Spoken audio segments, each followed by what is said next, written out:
Hello everybody, welcome back. This video we're going to be just looking at some more quotient rule examples. Specifically what we're going to do is we're actually going to take the first and second derivatives of the following function.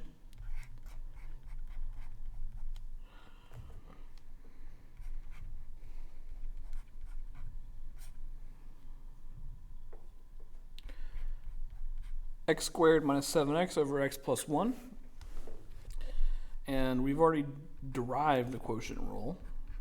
I'll just go ahead and write it here in abbreviated form. Looks like an I. It's top over bottom, T over B.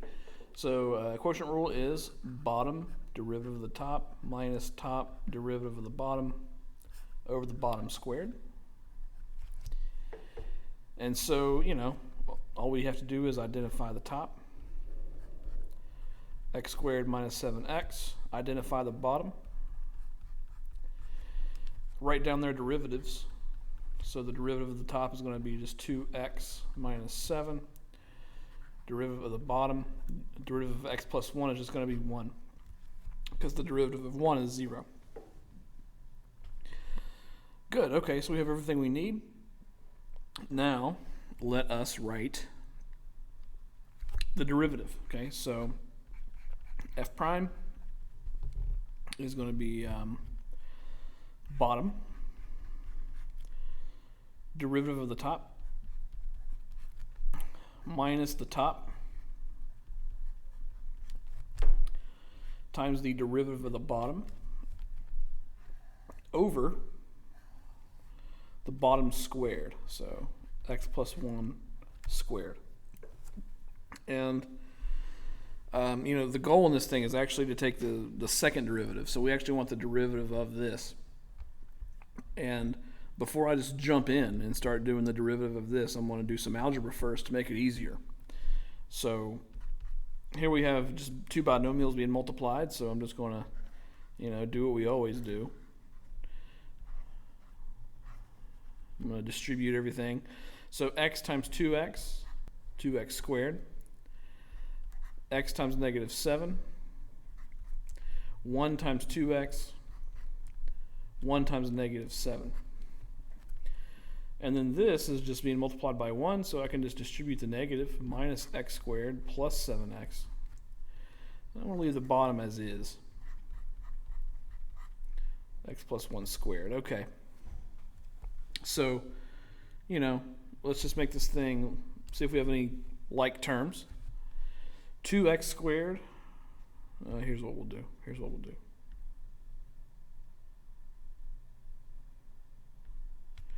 We have 2x squared minus x squared.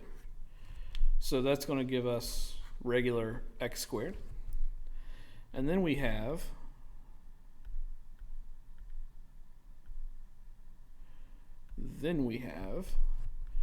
negative 7x plus 7x, that's easy, that's nothing, and then plus 2x.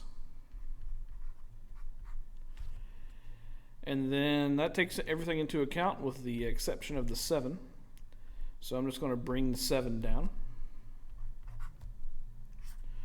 over x plus 1 squared. Okay. And if possible, I'm going to see if I can factor the numerator and see if I can cancel anything if possible. So, two numbers that multiply to give 7 and add to give 2. Well, 7's prime, so only 7 and 1. And there's no way that we can combine 7 and 1 to get 2 when we add those factors together. So there is no further simplification. So now we can just take the derivative of this. Okay? So once again, we're going to use the quotient rule. So the top is x squared plus 2x minus 7. The bottom is x plus 1 squared.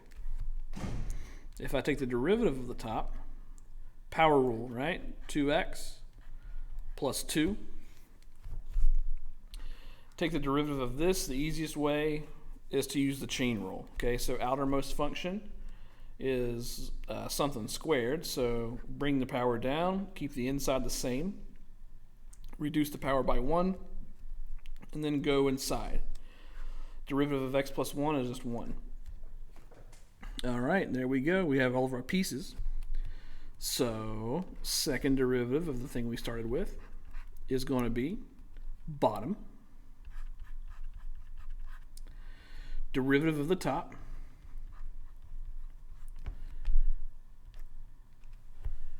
Minus top.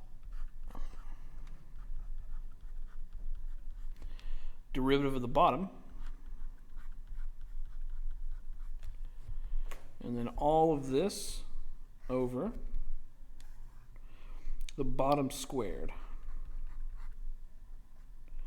So the bottom is x plus 1 squared. I need to square that again. Okay, bottom squared.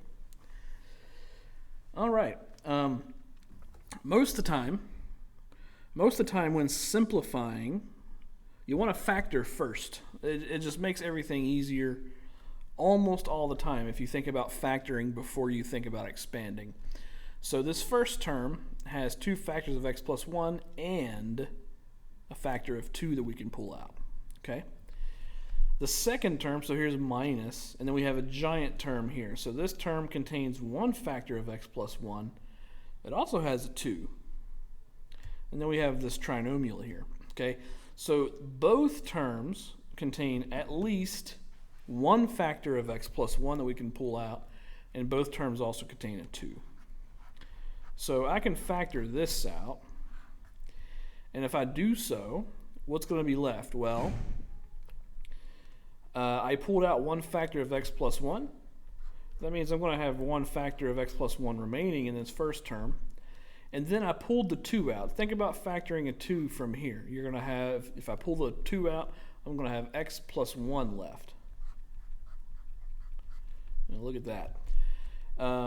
Minus, and now the trinomial is going to stay the same. And I pulled out the 2, I pulled out the x plus 1. Okay, so I'm just going to end that grouping symbol there. Close that bracket off. And in the bottom now, we're going to be left with just x plus 1 to the power 4, because we're squaring a square. All right. Well, we have a little bit of stuff that we can cancel due to this factoring. We have one factor of x plus 1, which will cancel with one factor down here, leaving 3 in the bottom. So let's rewrite what we have. 2 multiplied by, and then this is, this is x plus 1 squared, but we're going to have to expand it.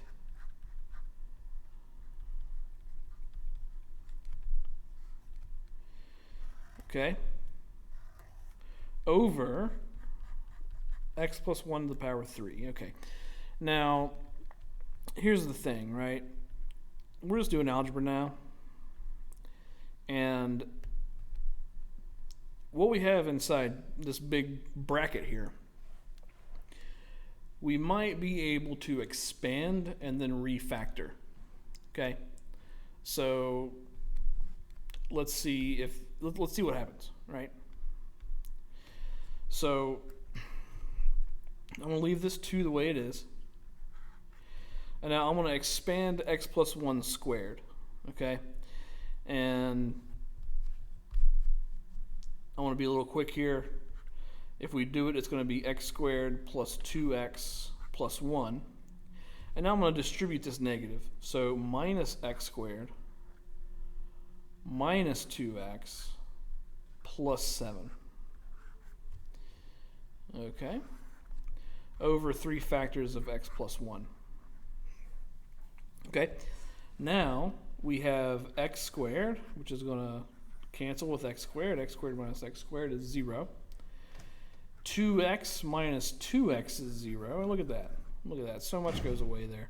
And then we have 1 plus 7. 1 plus 7, of course, is 8. So we wind up with 2 times 8 over x plus 1 cubed, which winds up being 16 over x plus 1 cubed. And this is as simple as that second derivative is going to get. Okay? So, it's kind of cool, right? I mean, look at how big the expression was when we first wrote it down, for the second derivative, that is, and then compare that to our final result. Okay? And once again, if this were a multiple choice question, you'd probably see this as your final answer. This would probably be your choice. Probably not this one, but sometimes they don't simplify, so sometimes this is a choice, but probably this one would be the choice. Okay? So, there we go. More quotient rule, two derivatives. I think I'll call it